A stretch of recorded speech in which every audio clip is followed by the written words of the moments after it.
Hello friends, स्वागत है आप सभी का ज्ञान सरोवर के यूट्यूब चैनल पर। और आज की जो हमारी क्लास है वो क्या है कि भारत की प्रमुख जो रामसर साइट्स हैं, यानी कि जिनको हम आर्द्र भूमि के नाम से भी जानते हैं, तो इनके बारे में आज हम संपूर्ण चर्चा करेंगे। और थोड़ा सा पेशेंस बना के रखिएगा, हम इसके बारे में सारी जानकारी लेंगे कि इसका नाम रामसर ही क्यों है, आर्द्र भूमि है क्या, इसकी शुरुआत कैसे होती है, भारत में कितनी रामसर साइट्स हैं। तो इन सभी चीज़ों के बारे में हम डिटेल में चर्चा करने वाले हैं, क्योंकि जो आज का हमारा प्रमुख यानी कि मेन टॉपिक है वो रामसर साइट्स का ही है। और इस वीडियो में हम रामसर साइट्स के बारे में सारी जानकारियाँ इसमें लेंगे। और उम्मीद करता हूँ कि आपको वीडियो पसंद आएगी और आप मेरे साथ वीडियो में अंत तक बने रहिएगा और देखते रहिए। तो देखिए, जो रामसर साइट्स हैं ये क्या है कि राम, इसको हम आर्द्र भूमि भी कहते हैं, और आर्द्र का मतलब होता है गीला। आर्द्र का क्या मतलब होता है? गीला। तो जो आर्द्र भूमि या फिर रामसर साइट्स हैं वो ऐसी जगह होती हैं जहाँ पर क्या होता है कि कुछ पानी भरा होता है और वहाँ पर पेड़ पौधे उगाते हैं। और यानी कि जहाँ पर ऊपर तो पानी भरा हुआ है और नीचे ज़मीन है जहाँ पर पेड़ पौधे भी उगे हुए हैं। यानी कि वो तालाब हो सकता है, क्या हो सकता है? तालाब हो सकता है, कोई बड़ा सा पोखर भी हो सकता है, या फिर जहाँ पर कोई नदी किसी दूसरी नदी से मिलती है जिसको हम कहते हैं मुहाना, यानी कि नदी का मुहाना, जहाँ पर दो नदियाँ मिलती हैं। मान लो कि एक नदी ये आ रही है, एक नदी ये आई, और यहाँ पर ये दोनों नदियाँ क्या होती हैं? मिलती हैं। तो यहाँ पर ये क्या है, थोड़ा ये पानी का जो है यहाँ पर फैलाव हो जाएगा, जिस कारण से यहाँ की भूमि पर पानी जब भरेगा, यहाँ पर पेड़ पौधे घास जो है उगेगी। तो ऐसी साइट्स का जो है रामसर साइट्स कहा जाता है। लेकिन ऐसा नहीं है कि सभी साइट्स, जो ऐसे तो बहुत से तालाब हैं, गांव-गांव में तालाब हैं और जहां पर पानी भरा हुआ है तो सबको रामसर साइट्स कहा जाएगा, नहीं। जिनका अंतर्राष्ट्रीय स्तर पर महत्व होता है, यानी कि टूरिज्म की दृष्टि से या फिर जो हमारा प्राकृतिक महत्व है उसकी दृष्टि से, उनको रामसर साइट्स का दर्जा दिया जाता है। और ये दर्जा देने का जो काम करते हैं वो कौन करता है? यूनेस्को करता है। यूनेस्को जो विश्व धरोहर को जो है संरक्षित करता है, ये ऐसे जगहों को रामसर साइट्स का दर्जा देता है। तो अब इसमें होता ये है कि देखिए, रामसर साइट्स जो है, ऐसा नहीं है कि कहीं कोई तालाब है तो उसको रामसर साइट्स कहेंगे। उसका एक अंतर्राष्ट्रीय महत्व होना चाहिए, पर्यटक उस चीज़ को पसंद करते हों, या फिर ज़्यादा वहाँ पर वन्य जीव बहुतायत में पाए जाते हों। जैसे आप देखेंगे कि अधिकांश जो रामसर साइट्स हैं, जैसे यहाँ पर देख रहे हैं कि पक्षी अभयारण्य है, इसी को जो है रामसर साइट्स बनाया गया है। तो यहाँ पर ऐसे जो है तालाब भी हैं जहाँ पर पानी भरा रहता है, और ये एक वन्य जीव अभयारण्य भी है। तो इसका क्या है? राष्ट्रीय महत्व है, इसलिए इनको रामसर साइट्स का दर्जा दिया जाता है। और जो रामसर साइट्स का दर्जा देने का क्रम है वो 1971 से चालू होता है। यानी कि 1971 में यूनेस्को द्वारा जो है एक जो है सिग्नेचर करवाया गया सभी देशों से कि हम ऐसी जगहों को चिन्हित करेंगे और उनको रामसर साइट्स का दर्जा देंगे। तो उन्होंने कहा ठीक है। तो ये 1971 में सिग्नेचर होता है, लेकिन इसको लागू किया जाता है 1975 में। 4 साल के बाद ये पूरे विश्व में लागू कर दिया गया और ऐसी जगहों को जो है चिन्हित करने का काम शुरू हो गया। लेकिन भारत में इसकी जब शुरुआत होती है तो इसके 7 साल के बाद शुरुआत होती है, यानी कि 1982 से भारत में रामसर साइट्स का जो है जो चिन्हित करने का काम था वो प्रारंभ किया जाता है। तो यदि भारत की बात करें तो भारत में रामसर साइट्स 1982 से लागू होता है। और यहाँ पर, और इसका जो बात है कि रामसर साइट्स इसको क्यों कहते हैं, हम अधिकांश जो है जैसे ही राम हमारे सुनते हैं तो हमको कुछ और चीज़ स्मरण में आती है। तो रामसर एक जगह है जो कि कहाँ पर है? ईरान में, जो कि ईरान में है एक जगह रामसर।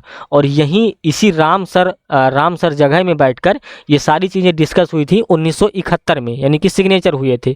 तो उस समय ये हुआ ये कि मतलब ईरान के रामसर में बैठकर ये चीज़ें हुई हैं, तो इसको हम रामसर के नाम से जानेंगे, रामसर साइट्स।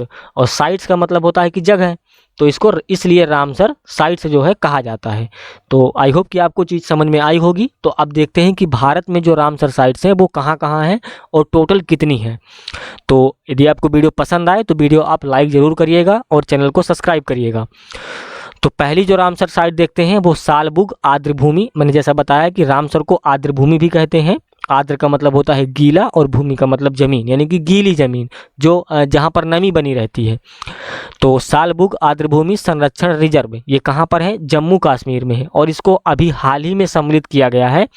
यानी कि इसके पहले 74 जगह ऐसी थी भारत में जिन्हें रामसर साइट्स का दर्जा दिया गया था, यानी कि जिसको हम कहते हैं वेटलैंड। वेटलैंड इसको इंग्लिश में कहते हैं वेटलैंड। ये वेट यानी कि गीला और लैंड यानी कि ज़मीन। तो पहले 74 थी, लेकिन अभी जो है कश्मीर का सालबुग आर्द्रभूमि संरक्षण रिजर्व इसको भी रामसर साइट्स में सम्मिलित किया गया है, जिस कारण से यह क्या हो गया है? 75वां रामसर साइट्स हो गया है। तो ये भी इम्पोर्टेंट है एग्जाम के लिए, तो आप इसको थोड़ा सा याद रखेंगे। अगला बात करते हैं हाईगन आर्द्रभूमि संरक्षण रिजर्व, जो कि जम्मू कश्मीर में स्थित है। ठाणे क्रीक ये कहाँ पर है? ये महाराष्ट्र में ये साइट्स है। आप इनको देखना चाहें तो आप बिल्कुल यहाँ पर घूमने जा सकते हैं, ये पर्यटन के लिए जो है ओपन होती हैं। कांजीर कुलम पक्षी अभयारण्य, अब जैसे यहाँ पर आप देख रहे हैं पक्षी अभयारण्य है, और इसी पक्षी अभयारण्य को रामसर साइट्स का दर्जा भी दिया गया है। यानी कि यहाँ पर ऐसे तालाब भी होंगे, पोखर भी होंगे, ऐसे ज़मीन भी होगी जहाँ पर या तो दो नदियों का मुहाना होगा, जहाँ पर पानी भरा रहता हो, और जो थोड़े से एरिया में नहीं, ज़्यादा एरिया में, तो उसको रामसर साइट्स का दर्जा मिलता है। तो जो कांजीर कुलम का जो पक्षी अभयारण्य था, इसको भी रामसर साइट्स में सम्मिलित किया गया है, और ये तमिलनाडु में स्थित है। वुडूवर पक्षी अभयारण्य ये कहाँ पर है? ये तमिलनाडु में है, और ये हम सभी रामसर साइट्स की ही बात कर रहे हैं। आप यहाँ पक्षी अभयारण्य या जो है उद्यान सुन करके ऐसा मत समझिए कि ये हम जो है दूसरी चीज़ों की बात कर रहे हैं, ये रामसर साइट्स ही हैं। आगे देखेंगे सुचिंद्रम थेरूर आर्द्रभूमि कॉम्प्लेक्स ये कहाँ पर है? तमिलनाडु में है। चित्रागुड़ी पक्षी अभयारण्य ये भी तमिलनाडु में स्थित है। यशवंत सागर ये कहाँ पर है? ये मध्य प्रदेश में जो है स्थित है। अंसुपा झील ओडिशा पर है। अब यहाँ पर देख सकते हैं कि झील, और झील में जो है पानी जरूर होगा, पानी जरूर भरा रहता होगा, तो इसलिए इसको भी रामसर साइट्स का दर्जा दिया गया। यहाँ पर बहुत से सैलानी जाते हैं घूमने के लिए, और इसका अंतर्राष्ट्रीय महत्व है। आगे बात करें हीराकुंड जलाशय ये कहाँ पर है? ये ओडिशा में है। तंपारा झील भी ओडिशा में है, ये भी रामसर साइट्स जो है कहाँ? ओडिशा में। और रंगनाथी जो है कहाँ पर है? कर्नाटक में है। नंदा लेक ये गोवा में स्थित है। आगे बात करते हैं, और सतकोसिया गार्ज ये भी कहाँ पर है? ओडिशा में, ये रामसर साइट से मौजूद है। बेम्बानूर आर्द्रभूमि कॉम्प्लेक्स ये तमिलनाडु में स्थित है। वेलोड पक्षी अभयारण्य ये तमिलनाडु में है। वदानथांगल पक्षी अभयारण्य तमिलनाडु में है।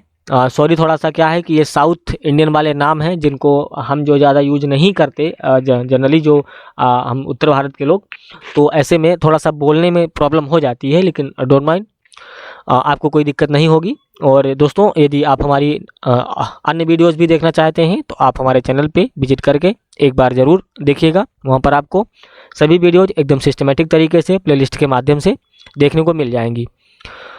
अगली बात करें तो उदय मार्तंडपुरम पक्षी अभयारण्य है जो कि तमिलनाडु में स्थित है। Gulf of Mannar biosphere reserve जो कि तमिलनाडु में स्थित है ये भी। कुथानकुलम पक्षी अभयारण्य ये भी तमिलनाडु में है। सिरपुर तालाब जो कि इंदौर शहर में है, जो कि मध्य प्रदेश में जो है यानी कि मध्य प्रदेश के इंदौर शहर में स्थित है। पाला आर्द्रभूमि जो कि सियाहा जिला मिजोरम में स्थित है।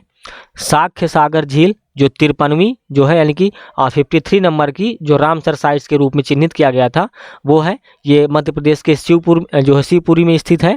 और पिचवरम मैंग्रोव ये 52वें नंबर पर इसको रामसर साइट्स के रूप में चिन्हित किया गया था। ये भी कहाँ पर है? पिचौरम में है जो कि तमिलनाडु में स्थित है। मल्लिकरनई मार्स रिजर्व फॉरेस्ट ये तमिलनाडु के चेन्नई में स्थित है। करिकिली पक्षी अभयारण्य ये कहाँ पर है? तमिलनाडु के कांचीपुरम में स्थित है। बखीरा वन्यजीव अभयारण्य ये उत्तर प्रदेश के संत कबीर नगर में है। यदि आप यूपी का एग्जाम्स दे रहे हैं जैसे आरओ का या फिर UP constable, UP police, SI, तो ये हम आपके लिए इम्पोर्टेंट टॉपिक हो जाएगा क्योंकि ये एक तरह से यूपी जीके का भी पार्ट है। आगे देखें खिजड़िया पक्षी अभयारण्य तो ये गुजरात के जामनगर में स्थित है।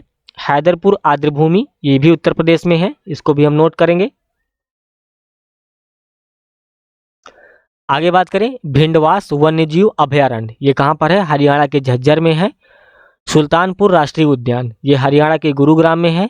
थोल झील वन्यजीव अभयारण्य ये गुजरात के महसाना में है। और वधवाना आर्द्र भूमि ये गुजरात के बड़ोदरा में स्थित है। तोसो कर झील ये लद्दाख में स्थित है। सूर सरोवर जिसको कीथम झील कहते हैं वो कहाँ पर है, उत्तर प्रदेश के आगरा में। तो यूपी वाले जो हमारे साथी हैं वो इनको थोड़ा सा विशेष ध्यान देंगे। लोनार झील ये महाराष्ट्र के बुल्ढाना में स्थित है। और कांवरताल झील जो है बिहार के बेगूसराय में स्थित है।